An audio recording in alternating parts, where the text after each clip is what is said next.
Her father called her Sarai, which means my princess in Hebrew. She became the matriarch of three great world religions.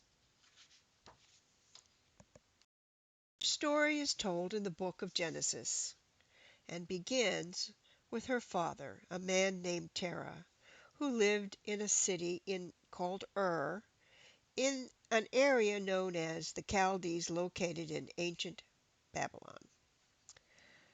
Terah was the 10th generation grandson of Noah. He had at least two wives. Abram was a son by one wife, and Sarai was a younger daughter by another wife. Apparently, he was inspired to give his children prophetic names. Abram means exalted father, and Sarai means my princess. He also had two other sons, Nahor and Haran. The entire family, including grandchildren, lived in the Chaldees, located near the mouth of the Euphrates River in the Babylonian Empire. Of course, today that would be in Iraq. You can see it there on the slide.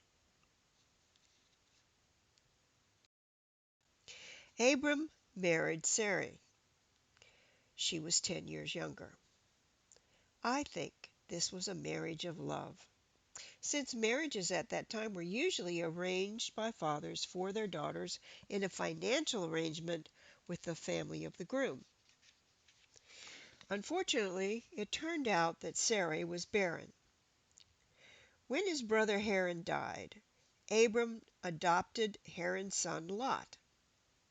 Perhaps Sarai's inability to have children had something to do with Abram adopting Lot, but all of that is just conjecture on my part. It's not in the biblical story. So, Terah decided to migrate with his entire family to Canaan, including Abram, Sarai, and Lot. We don't know why, but they didn't make it all the way. They settled in a place named Haran, where, after several years, Terah died. While they were there, El Shaddai came to Abram and commanded him to leave Haran and continue to their original destination in Canaan. God promised to make of him a great nation, bless him, and make his name great.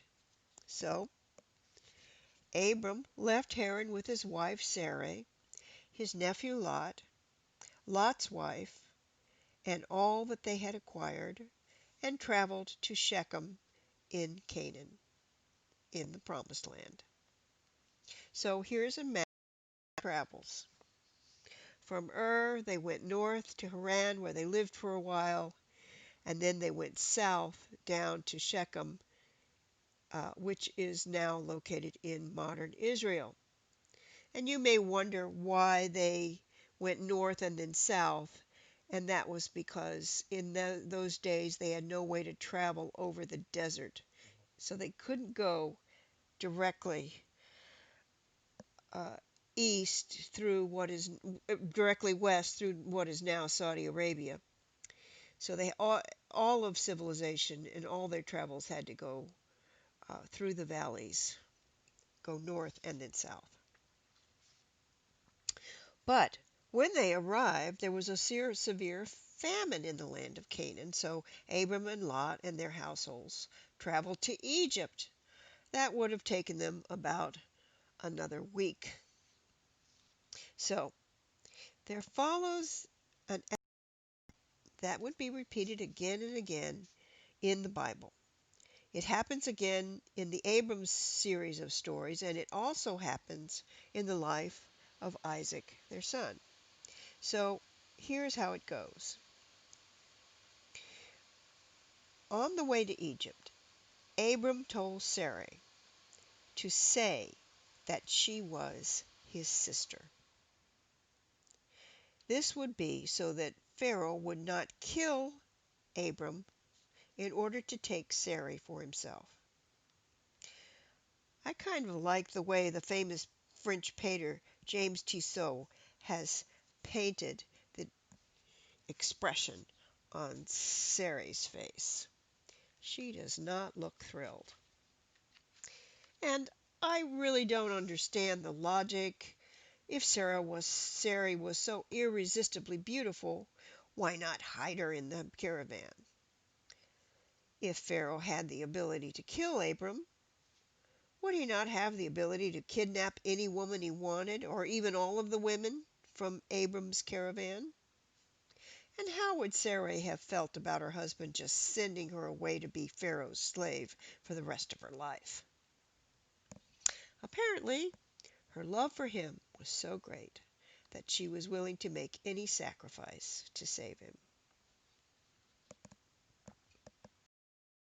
Whether as planned or as feared, when they entered Egypt, sure enough, Pharaoh's officials praised Sarai's beauty to Pharaoh, and they took her into the palace. Here is a picture of the party that has come to collect Sarai from Abram's tent. The Pharaoh gave Abram goods in exchange. Nothing is said about what Sarai went through during her time in Pharaoh's palace. Women in ancient times were routinely traded around like cattle, and their trauma was not considered noteworthy. But, as you know, God does not condone adultery, and he afflicted Pharaoh and his household with nasty diseases, which led Pharaoh to try to find out what was wrong. Upon investigation, he discovered that Sarai was a married woman. Oh no! Pharaoh, Pharaoh demanded that Abram and Sarai leave. They were allowed to keep all the livestock and slaves that Pharaoh had given Abram in payment for Sarai.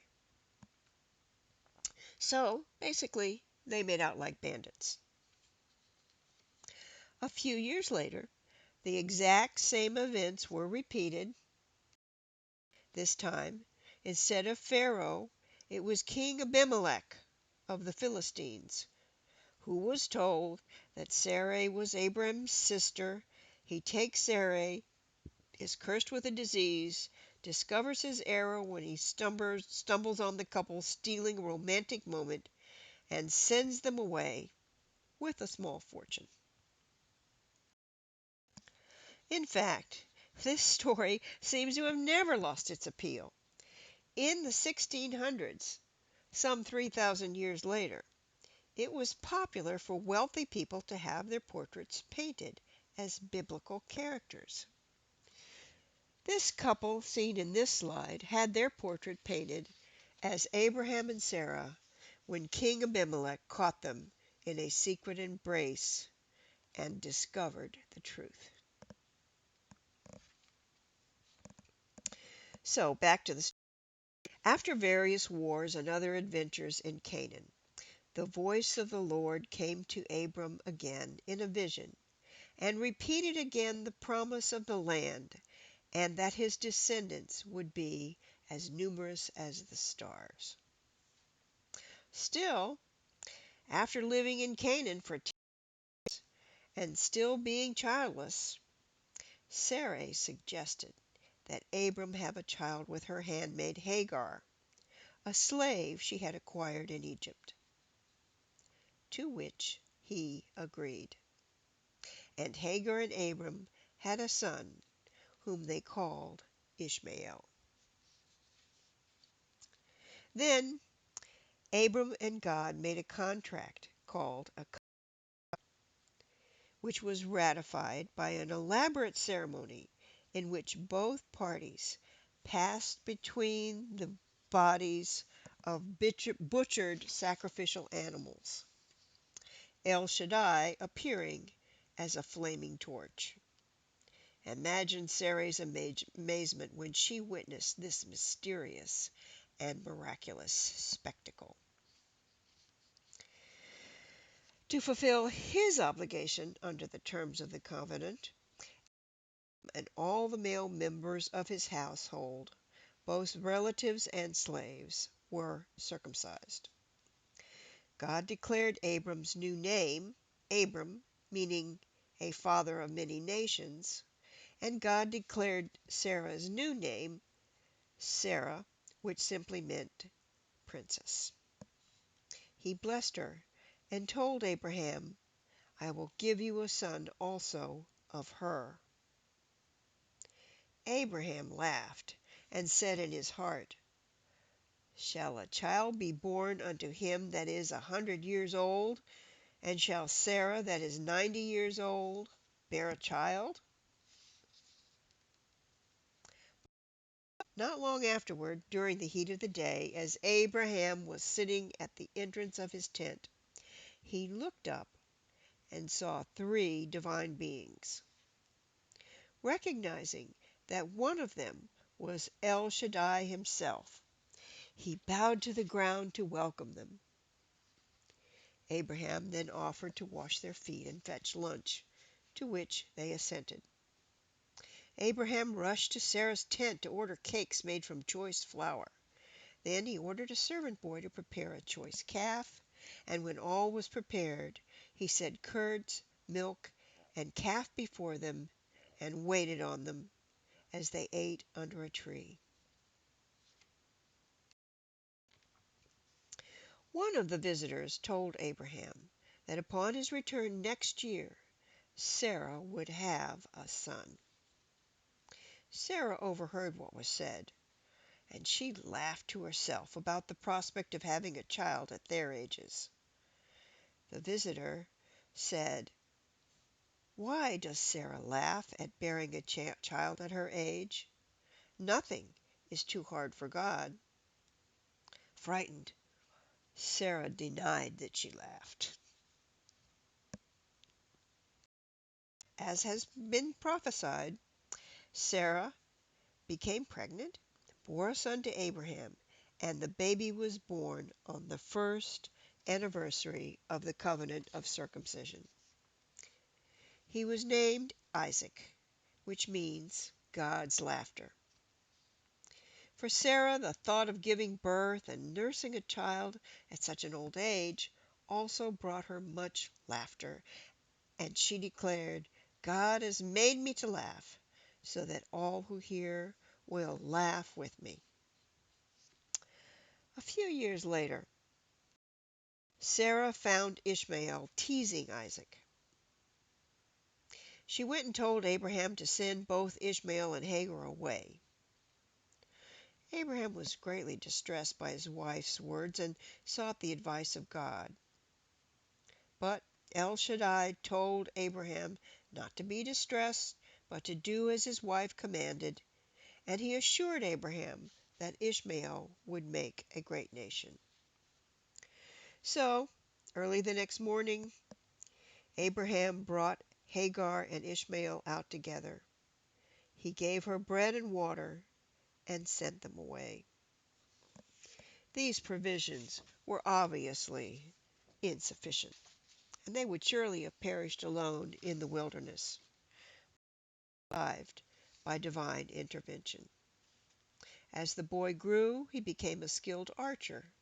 Eventually, his mother found him an Egyptian wife. So, Sarah lived to see her son Isaac grow to adulthood before he died. For her burial place, Abraham bought a piece of land with a cave near Hebron, a city that is now located in modern Israel. The cave became known as the Cave of the Patriarchs. And not only Sarah, but eventually Abraham and their son Isaac and his wife, and their grandson Jacob and his wife were all buried in the Cave of the Patriarchs. It's a holy site, still visited today by Christians, Jews, and Muslims.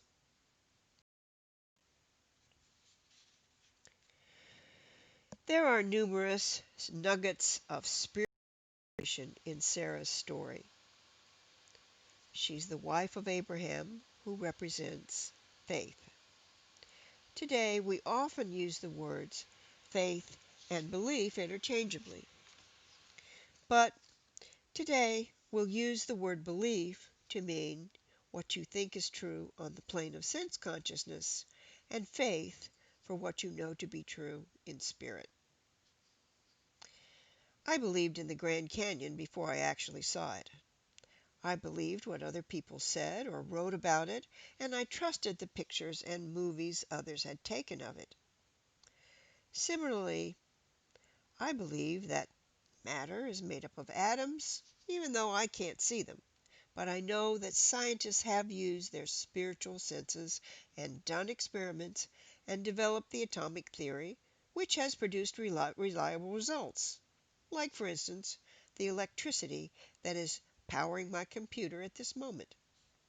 So these are examples of belief. Faith is a special kind of belief. Belief in what you cannot perceive with your senses, what no one else has perceived with their senses. It's based on the experience of a spiritual being. The term birth of the Christ is the emergence of spirit into human consciousness.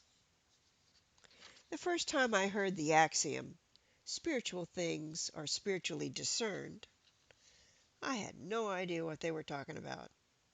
But now I know, because I know from my own experience.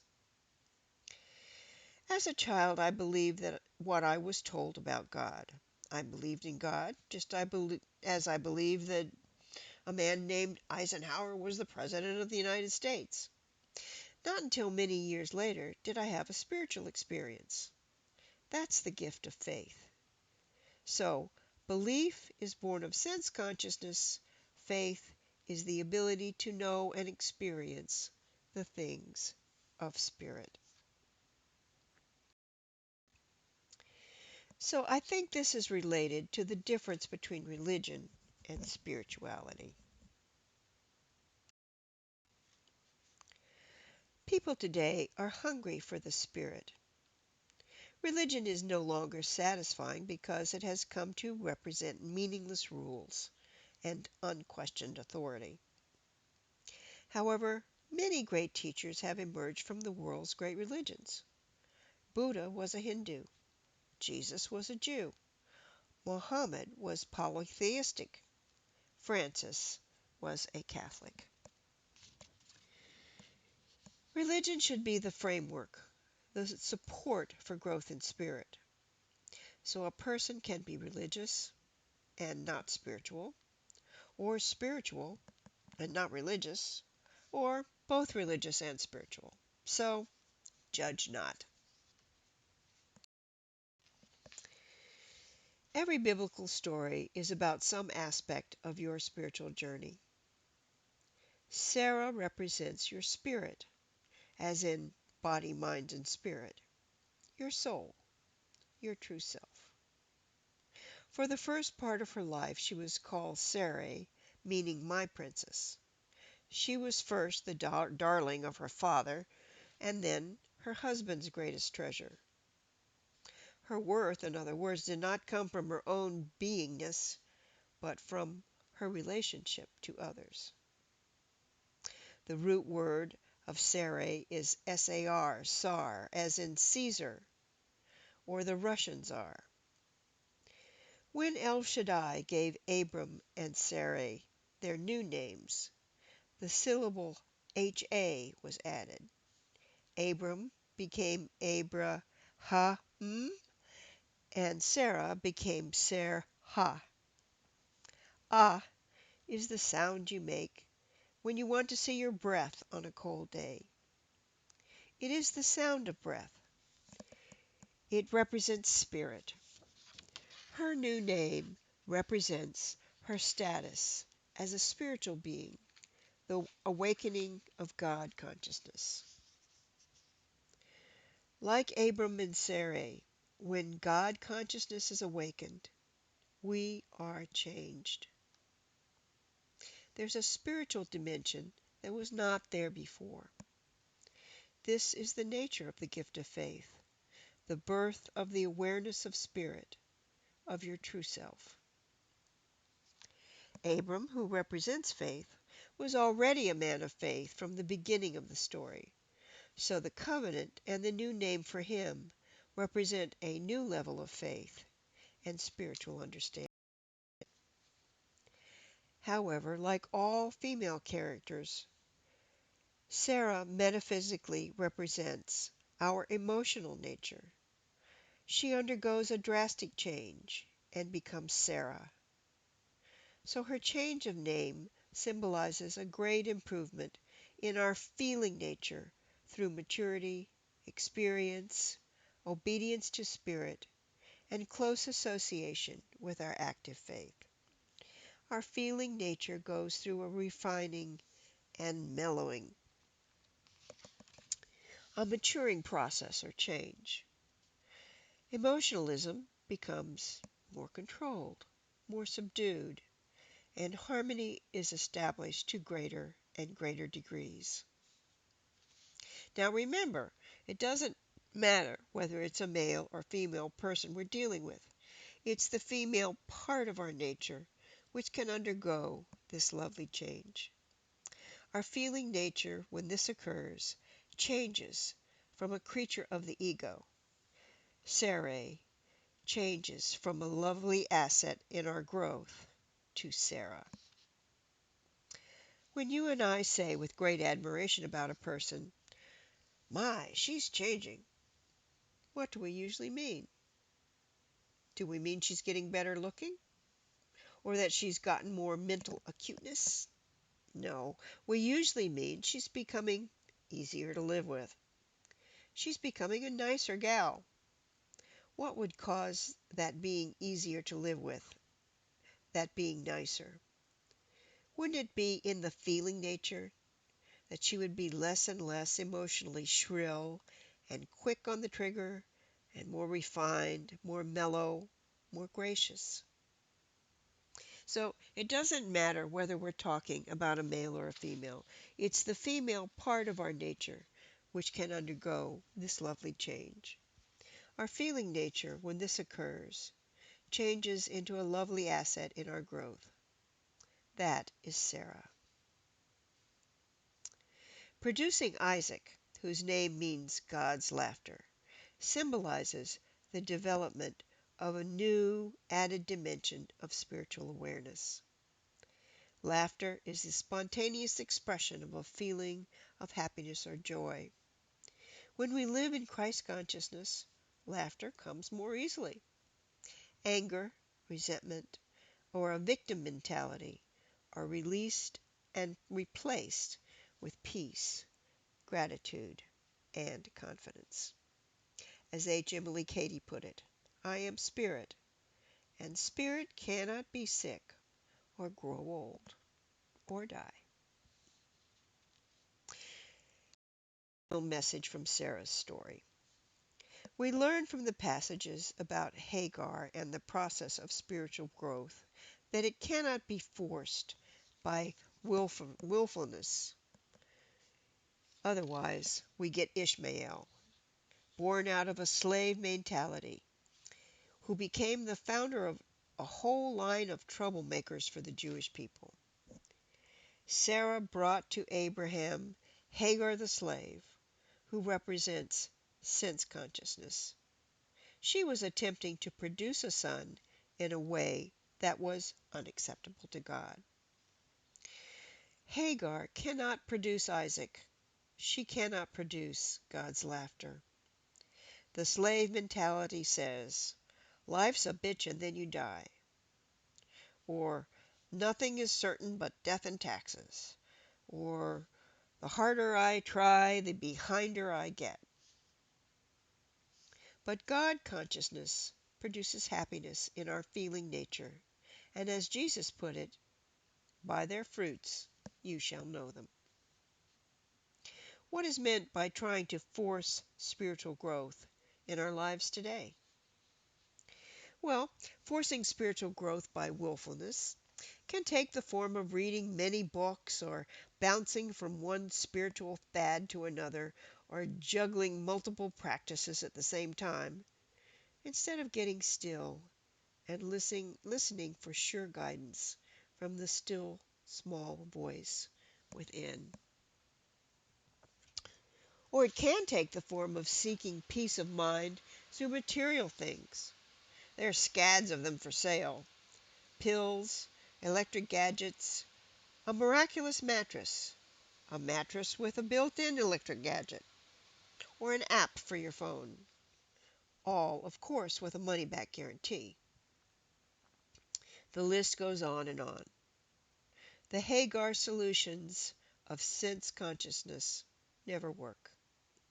We always want our money back. We are spiritual beings, you and I. We're not just meat-eating plains apes. We have awakened to spirit. We have new names with an ah in them. The ah of spirit is the ah of breath and life. It's the ah of relief, and the ah of being filled with awe, and the ah in ha ha ha. So let's get still for a moment. Centered in the one presence, one with God and each other, let's be open to the gentle guidance of spirit. Let's release our grievances and judgment born of sense consciousness and come into the presence with empty hands, open and receptive to receive, knowing that it pleases the Father to give us the kingdom.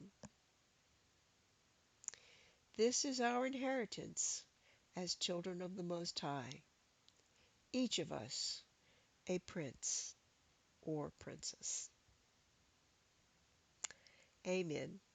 So be it, and so it is.